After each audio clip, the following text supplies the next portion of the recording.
Science is a cold word. Few of us comprehend its day-to-day procedures or understand its language. Because the laboratory has given us so many new ways of killing one another, we sometimes forget that the mainspring of scientific research has always been the effort to save and prolong human life. The microbe fighters have reached great peaks in our century, the scientific century. Biologists, bacteriologists, chemists have all contributed to the discovery of blood plasma, the sulfur drugs, atibrin, penicillin. Now we would see if these wonderful new weapons could help save us from the historical disaster of post-war pestilence.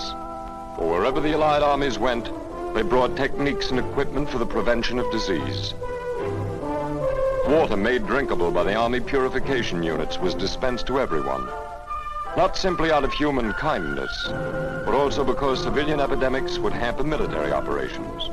In January 1944, 1,000 cases of typhus were reported in Naples. The disease threatened all of Italy and might have spread to other countries. But stricken areas were shut off, and hundreds of Italians were immunized with vaccine.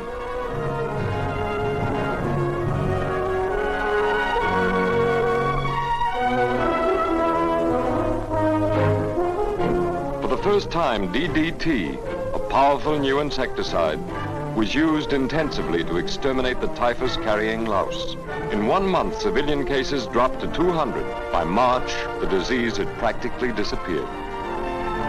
In 1942, strange new kinds of malaria that resisted the treatments then known threatened to decimate our troops on the South Pacific Islands. So jungle laboratories were set up to study the native mosquitoes that carried the disease, to learn their breeding and living habits. The sanitary engineers were soon prepared to wage a successful war against a menace that had been more dangerous than Japanese gunfire. Whole regiments were detailed to clean up the mosquito-infested swamps. And when stagnant water pools could not be drained, they were sprayed. The islands were made safe to fight in, and to live in, too. For Filipinos later saw the amazing spectacle of planes being used to strafe the pale horseman.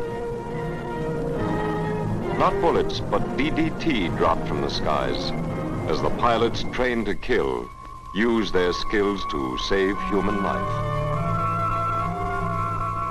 But the misery of the peoples liberated from the Japanese was more than human hearts could stand, even the horror-hardened hearts of soldiers.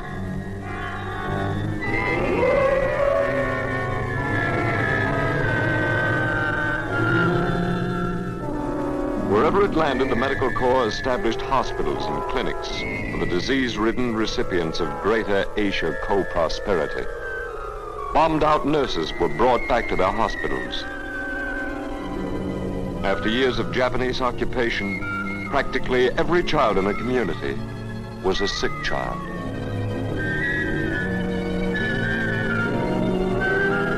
War-toughened Army medicos had to answer the inexorable, insistent demands of newborn infants. They set up maternity wards in the midst of desolation to give the famine-stricken mothers what help they could. And they organized children's wards where food was more important than medicine. To the peoples of many lands, many colors, many tongues came the rituals of modern medicine. For the first time, their blood was examined. They were introduced to adhesive tape. The new atibrin tablets were often the first drugs they'd ever seen. Their children were treated by men who looked like the other warriors, but whose hands moved with tenderness and knowing care.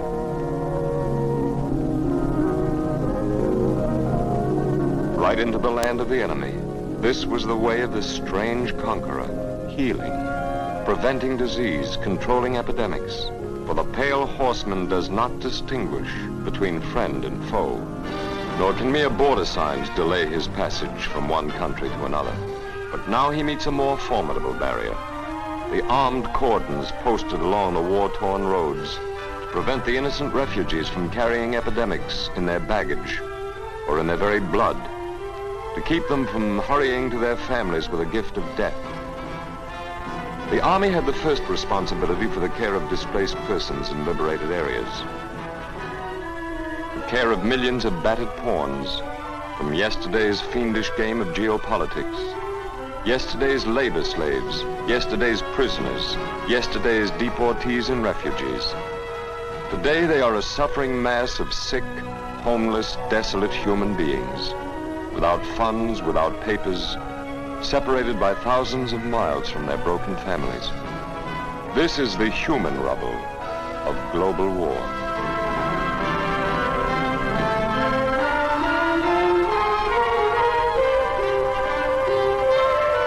The Allied armies have set up machinery to sort it, organize it, reclaim it for a new life. Identification must be established. Transportation must be arranged.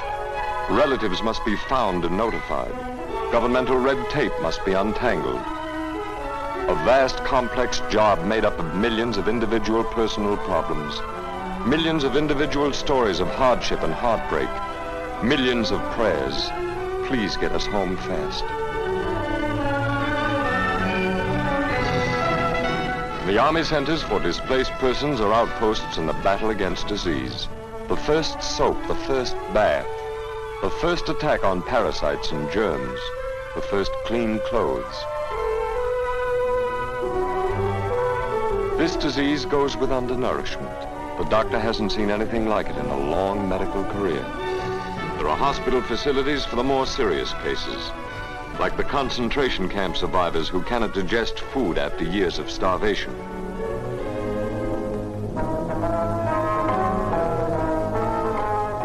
Most of the people who pass through the centers are well enough to keep moving. But those who show signs of infection must stay behind. It's hard, but epidemics must not travel with a homebound multitudes.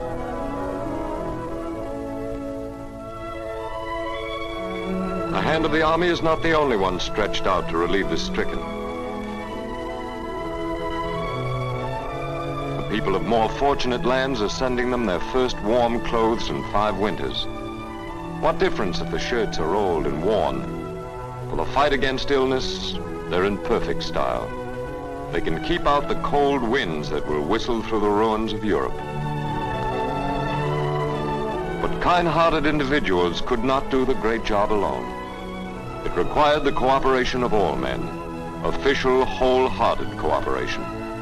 The Relief and Rehabilitation Administration of the United Nations is a working example of such international effort.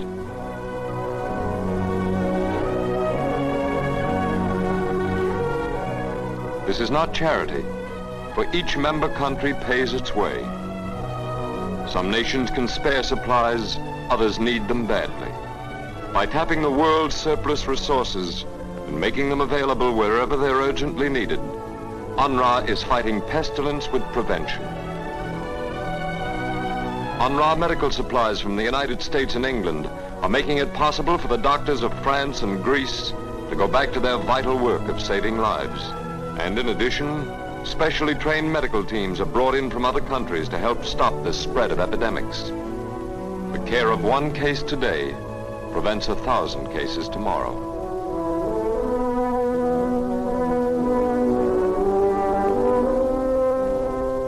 And far from the pain and fever in Europe, Asia, Africa, the leaders of the United Nations met once again, this time to give our civilization its last chance.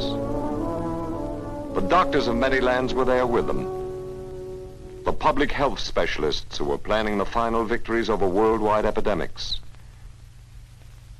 Planning an international health organization that would carry on their work in UNRWA and in the League of Nations Health Office into the days of the new peace. For these children are not safe, no matter how far from the battlefields they play their games. No spot on earth is safe when the pale horseman rides free. He can carry contagion from Greece to Oslo or to Kansas City. He can slow down the rebuilding of a Dutch town with a parasite that comes from Asia. There is no stopping epidemics unless everybody stops them. For health is really international. Worldwide epidemic control depends on every doctor and on every patient.